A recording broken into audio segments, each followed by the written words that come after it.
edition of Bama and Bourbon with Eric Suttles from Alabama. I'm Lance Taylor from the Next Round on Roll Tide Pods. Like, subscribe, give us a thumbs up. It is where we talk Alabama and we talk bourbon. Today's bourbon, Conecuh Ridge. I've heard about it.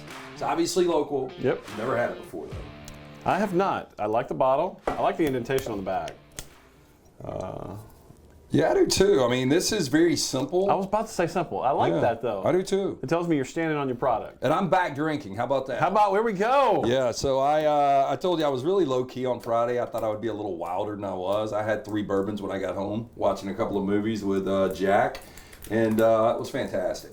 But this is the first time I've had this. Conecuh Brands announced the launch of its newest offering, the Conecuh Ridge Bourbon, the exclusive 5-year-old, a little over 100.6 proof to be Troy, exact. Alabama, huh? Straight bourbon whiskey is to commemorate the future home of Clyde Mays with the opening of the Conecuh Ridge Distillery in Troy, Alabama. Love it. Love a local story. New offering was inspired by the first legal bottle of Clyde Mays' original Conecuh Ridge whiskey, recognized as the official state spirit of Alabama. There we go. It's got a good aroma to it. Good on the nose. See how it is on the palate. It smells good now. How good was that first bourbon that you got? Oh, it was incredible. Yeah, because I had like a beer and a half up here, Stella. Then I took like a long hiatus. I grilled steaks, me and little man. I had 2 glasses of wine, and then I got into the bourbon and just had 3 neats like this, and it was perfect.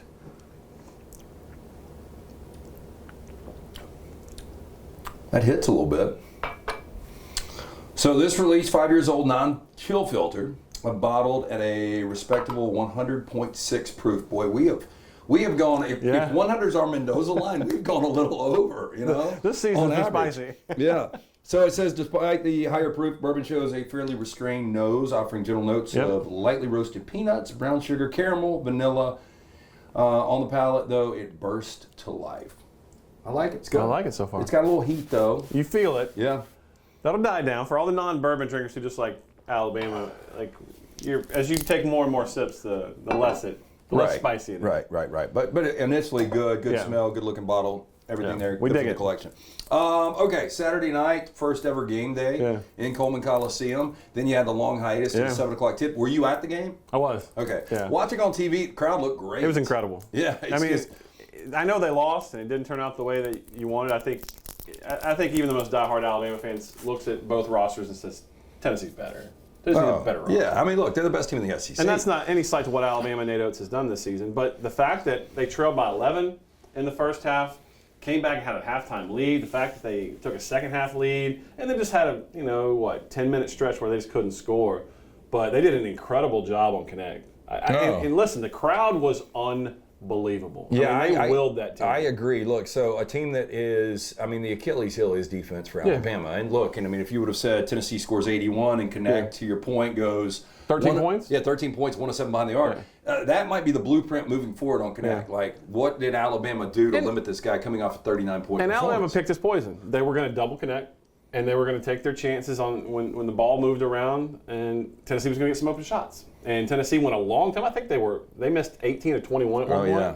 But in the end, they knocked down some threes and got some loose balls, and that was the difference in the game. But Alabama picked its poison. They were not going to let Connect beat them. And for a team that struggles defensively, Ryland Griffin took it to Connect. Ryland Griffin was all over him, and I thought Ryland Griffin didn't have the offensive game that we needed him to have, and he had 3 threes that were all but down and rained out. Yeah, and that stretch you talked about, the 9 minutes, or a little over 9 minutes in the second half, where Bama was 1 of 17. So many were down, like in the cylinder, and then just those bad rolls. Yeah.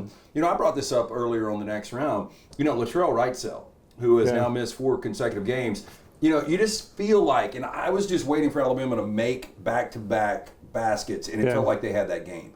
They would have. And you feel like if Wrightsell would have been there, he would have been one of those guys that could have converted a couple of these.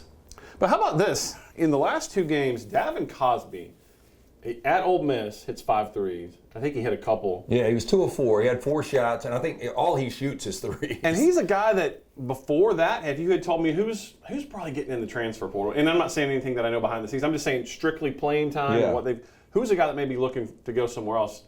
I probably would have said Davin Cosby, but the fact that he knocks him down like that, I think he's got a roll on this team. And so confident. I mean, when he came in, what was the Wednesday night game where he hit 5 quickly? Ole Miss, at Ole Miss. Yeah. I mean, those were big shots. Yeah. But yeah, Davin Cosby is one of these guys to look out for. Can't wait for Reitzel to be back. I thought Pringle was really good on Saturday. I thought he was great defensively, or at least on the glass. I thought he was great. And his Achilles heel offensively, he's sort of known as he's going to set the high pick, he's going to roll the basket, going to lob it to him. But you sort of wince when he goes to the foul line because he does that. He sets it up with 2 hands and he doesn't win it. I think at one point he had made 5 of 6. He was clutch from the free throw line. So look, Tennessee's just a fantastic basketball team, but the crowd at Coleman brought it, and I thought Alabama didn't embarrass itself. No, not at all. Yeah. And I mean, Tennessee, look, as you said, man, just only 2 turnovers in the second half. Alabama, when you can't buy a basket against a team like that, you're not going to win. And they're big, and Tennessee's athletic. I don't know number 15's name. Maybe one of the best defenders I've ever seen. They're one of those frustrating teams because, it's 40 minutes. It's a different style than you have with like Nolan Richardson in Arkansas, but they play for a full 40 and minutes. Hard they play. And look, I'm never going to be a guy that bangs on the officials. I thought there were a couple really tough calls that went against Alabama. Blocking out, I've never seen anybody call for a foul when they're blocking out. And Grant Nelson got whistled for his 4th there, and that called for a moving screen on a pick. Yeah, Grant had a rough game. Yeah, it was tough. But Bama 9 of 37 from 3. Tennessee not much better, 12 of 40. I mean, you had 56 missed threes in that game. And I think I was telling Dunaway on the air that watching from the couch, as far as 2 really good teams in a great environment, that was some of the worst shooting I've seen for 40 minutes. Yeah, Alabama didn't. It's just tough against Tennessee. I mean, they are just. You take your hat off to them because the sort of the dossier on Rick Barnes has been always great defense, never been a great offensive coach. Well, Connect's fixed that for him because he's incredible. But Tennessee's just a tough team to shoot against. Bama Bourbon, always brought to you by our friends at the Beverage Place, located next to PGA Superstore on Highway 280. Pink Package, located across from the Target, next to Arby's on Highway 280. One-stop shops, liquor, beer, seltzers, wines, sodas, mixers, cigars, ice, even fresh lemons and limes. Get in, see JJ Chan, fine folks there. We appreciate them providing the bourbon each and every week. Again, this is Conecuh's newest, offering the Conecuh Ridge bourbon we both like. I like that color scheme, too. I've always thought gold on black looks really sharp. I love it in high school when high school football teams have it. I do too. I hate the Saints more than any team, maybe in all of sports. I mean, it's up there. But I think their uniforms are so good. They're awesome. And that's some sort of a dull gold, but I love the bright gold. So this is a nice one. Yeah. Good bottle. We like. Pick up a bottle of that at the Beverage Place or Pink Package. Also, always, before we get into football, because as important as basketball is, especially as now we're in the month of March, football is always going to be our go-to. How can people get involved with the collective Yay Alabama, which we got to see a lot of what's going on behind the scenes this past week, which we'll get into that as well. Yeah, I was glad to see you guys in the building getting first-class treatment. Yay-alabama.com. You can learn all about us there. If you want to know specifically about how you can get involved and give, yay-alabama.com/fans, and we appreciate your support. Yeah, so I was blown away. Obviously, that was the first time Josh Maxson's always been great to us. Good guy. Yeah, and going back to the Jeff Puritan days, we've always had a really good relationship with everyone. Just never had that access, and you see this every day. It's a different regime.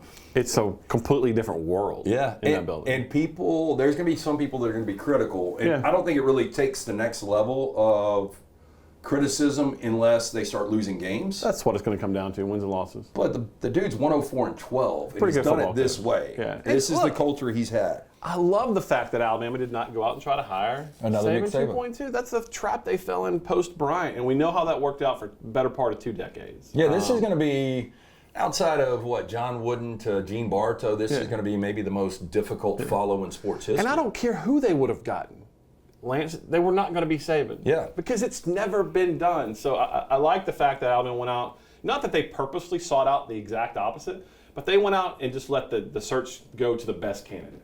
And it was Kalen DeBoer, and as you guys got to sit down with him, it seems like a really good dude. So the algorithms I get now on social media, I've said this before, a lot of Vishlas, a lot of disaster videos with people flipping off a motorcycle. But I've started to get all these modern houses, badass I had one 16 million is the list price right now for this one in Vegas, and I'll show it to you. It's like a Cliff Kingsbury house. Remember that from the draft? Just incredible. Yeah. But that was what, and I'm getting to a point here, that's what I saw with the Alabama facilities. Like, there was nothing that wasn't like a 99 out of 100. Yeah, I mean, everything. Yeah, I mean, you notice when you walk in, it doesn't look, I mean, even when you go in the locker room, in the stadium, you know, all those locker rooms back in the day had like that bad fluorescent hospital lighting. It's first class. It's funny you say that. You know what my algorithm now on everything is? Luxury watches. Really? Like 9 out of 10. Because I look at them so much. You would have loved it. I was at a brewery this past weekend, and this dude came up, and he started asking me about the watch I was wearing. And it gets Isn't it funny how many conversations get started from that? So then the next thing I know, he grabs his wife, and he's showing me, you know, what she's wearing and what they've ordered, and just the watch business is next level insane. It is. And you know what's crazy is the majority of people, like, we're kind of in that same age demographic. I think when everybody gets above 35, you kind of group in until somebody gets gray in a retirement home. But I would say, like, everybody under 30 doesn't care about watches. No. But my son, 16, is a watch freak. Something happened during the pandemic where the watch values went insane, But I saw one. We had a really high donor level event at both Malmore facility and at Bryant Denny, and one of our guests was wearing a custom-made Rolex with a script A in the dial. What did that cost him? I didn't even ask. Okay, so, and I thought it was you for a second. Now I remember it was Maxon. But we're going on the tour after our show, and he takes us into, it's the Malmore facility, named after the late athletic director, played at Alabama, coached at Alabama. Fantastic human being. But he dedicated a lot of his keepsakes. Yeah. And like, you know, the bowl swag, which now people are, like Maxon was like, dude, I get Fossil watches. He was like, look at some of these. Like Malmore's got a 1968 Orange Bowl that is a Rolex. There's you got to check this out when you go back in there. I've looked at that, I've never. Yeah, so there's a Rolex in there. Hard. There's a Omega in there, and there is a tag. All bowl watches from Malmore back in the day. Can you imagine what those things would be worth?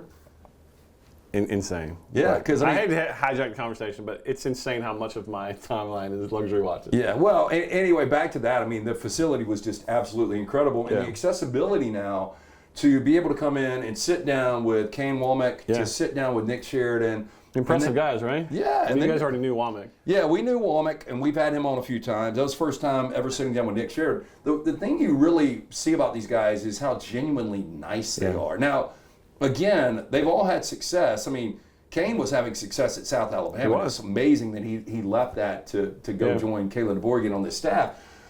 But, you know, we'll see whether or not it translates to wins. But right now, I mean, you know, the perfect coach is Nick Saban because of what he did. He did. But if you can have a guy that wins championships and be this nice, I know it sounds kind of hokey and corny, it's pretty incredible. Well, look, I think it's going to, look, no one's ever going to debate Nick Saban as the greatest recruiter of all time.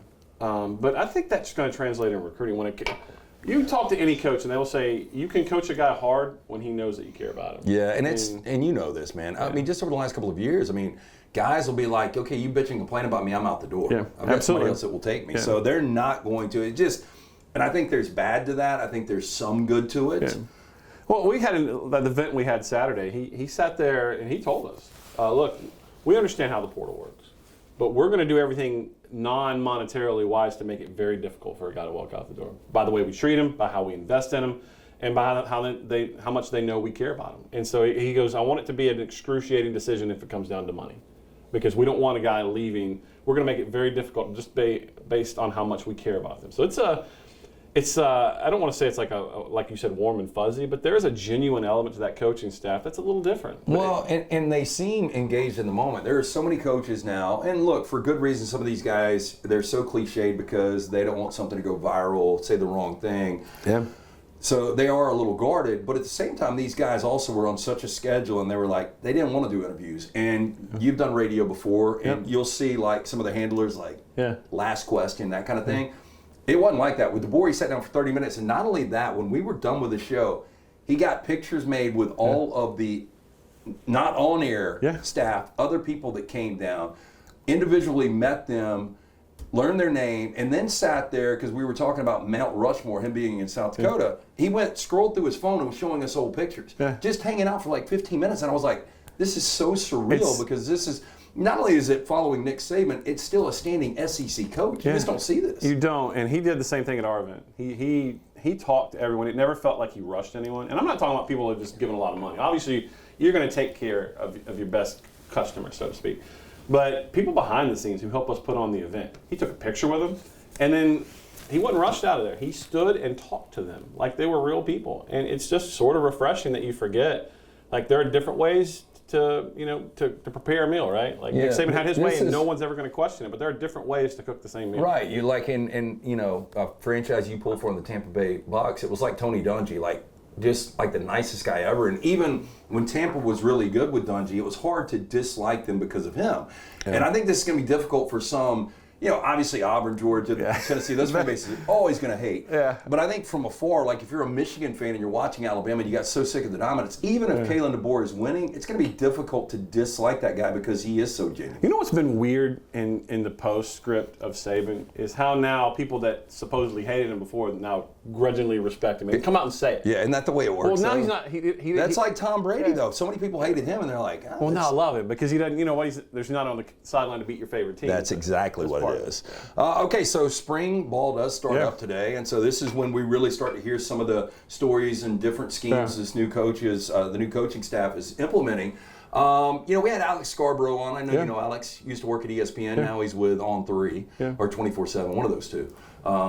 But we were talking to him, and I said, is the biggest question mark coming in the secondary? Because the secondary was so good last year, and you've got 5 guys, Terriana Kool-Aid, both in Indianapolis. Caleb Downs, obviously, Ohio State. Amos is a guy that there was a big expectation. He transfers out. So you've got major pieces missing now. Is that the first thing you would look at, or are there other concerns that are a little above the secondary right now? No, I think it's the secondary, just given on the mass losses that you had, and not just losses. I mean, guys behind the scenes that, there were a couple freshmen that left after Nick Saban departed. So, Malachi coming back for his 5th year is huge. And where are they going to play Malachi? I mean, a guy obviously that can play. He's got versatility. You can play him at nickel, where he was starting.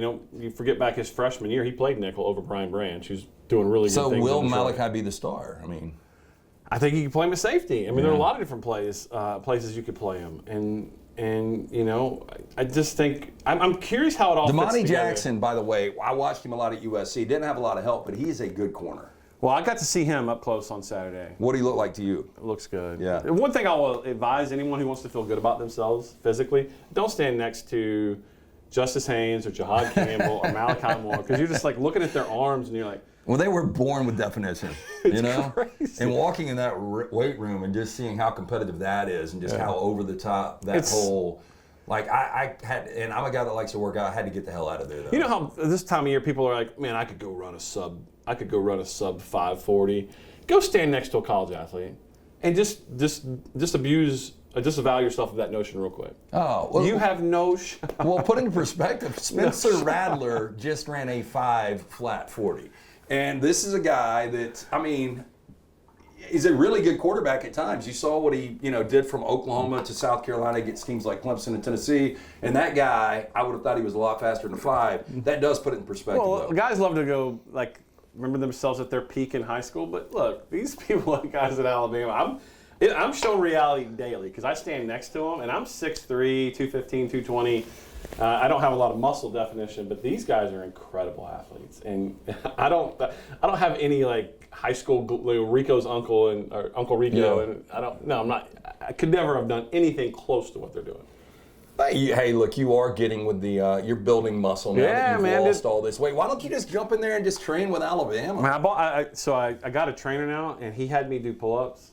Have you done pull-ups? When's the last time you did a pull-up? Believe it or not, this past week. And here's why. So my little guy is a workout freak at 16, but he has at my house a pull-up bar that he puts, and one of the main door jams it works in is the downstairs bathroom in my man cave. So he'll put it up there, and we'll be watching a movie, and he'll just go knock out 15 straight pull-ups.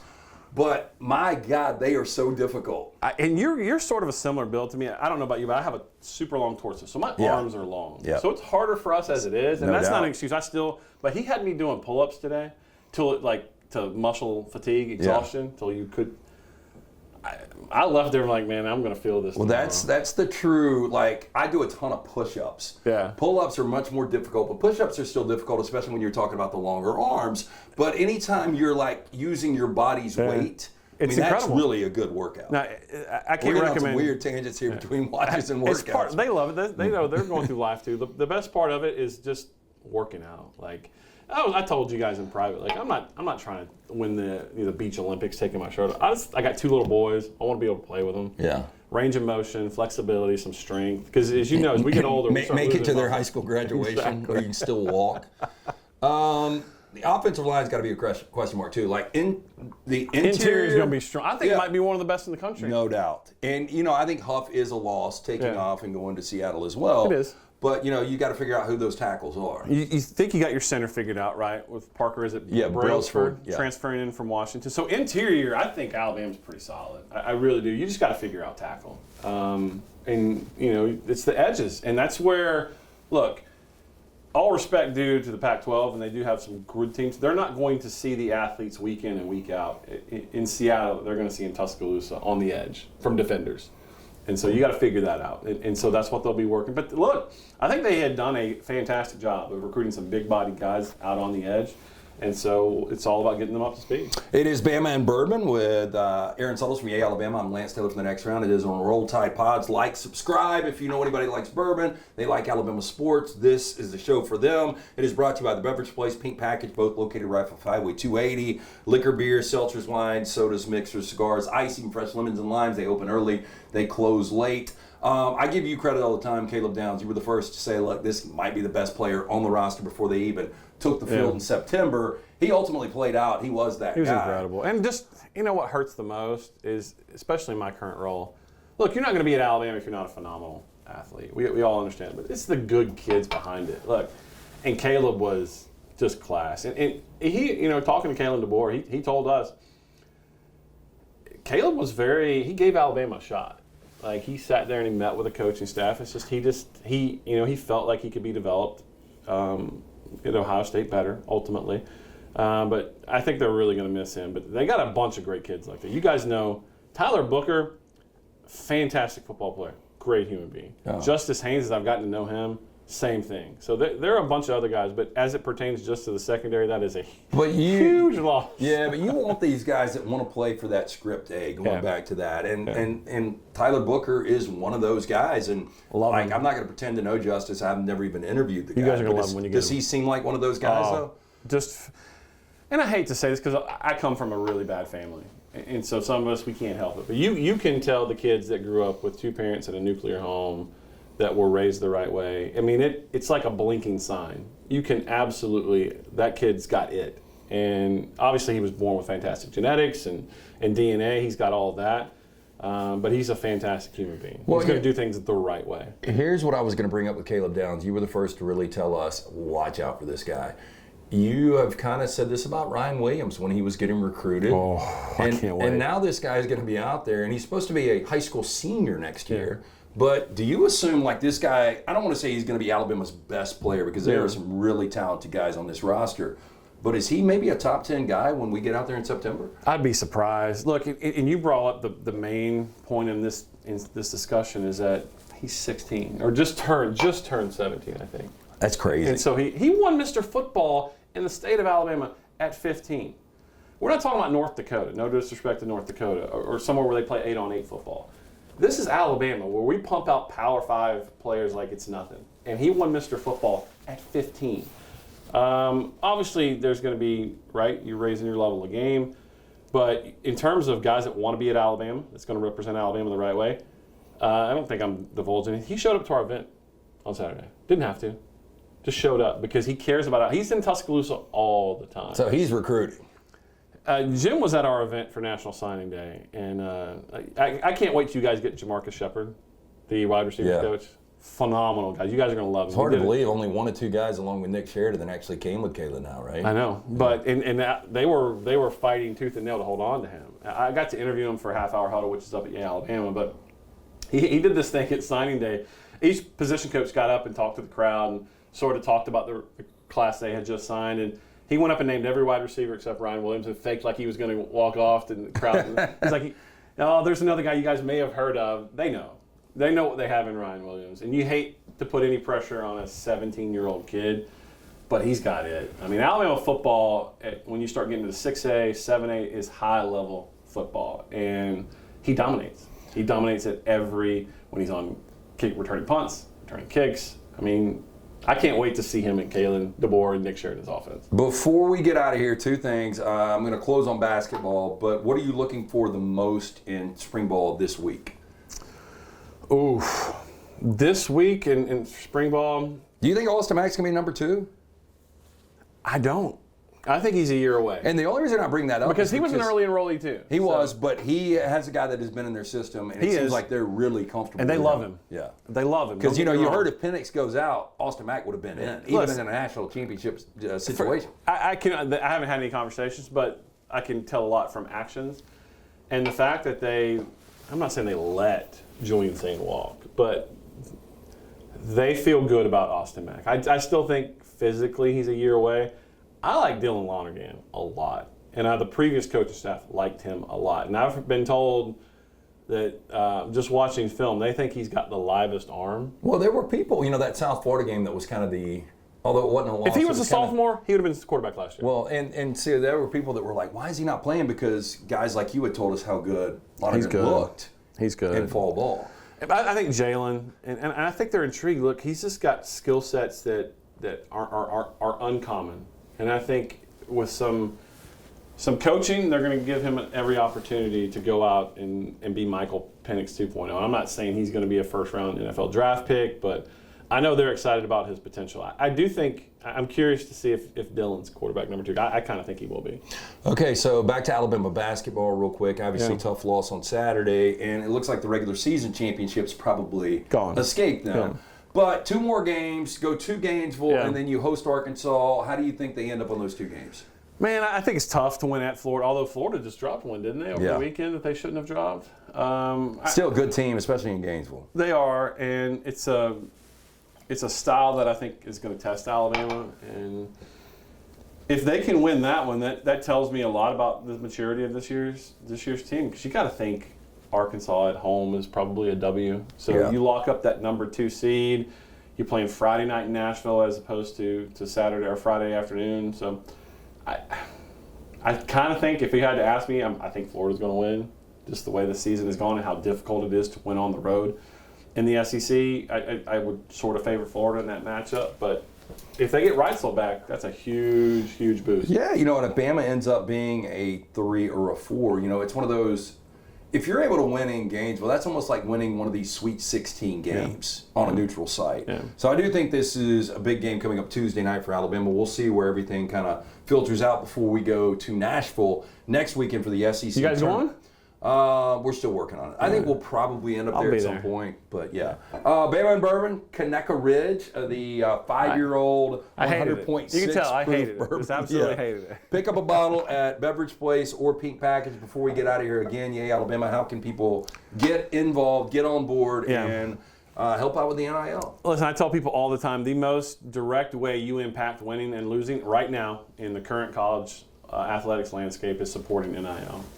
And so hop on board, join the train. Since Coach DeBoer, we have really seen a surge in support. We encourage you to do so and tell people about it. That's the way to help us out. Go to yay-alabama.com/fans. Hey, do us a favor right here on Roll Tide Pods. Like, subscribe, give us a thumbs up. It's Bama and Bourbon. We do it every single week. Have a safe week. Pick up a bottle of this. Beverage Place Pink Package. We'll be back next week with you right here on Bama and Bourbon.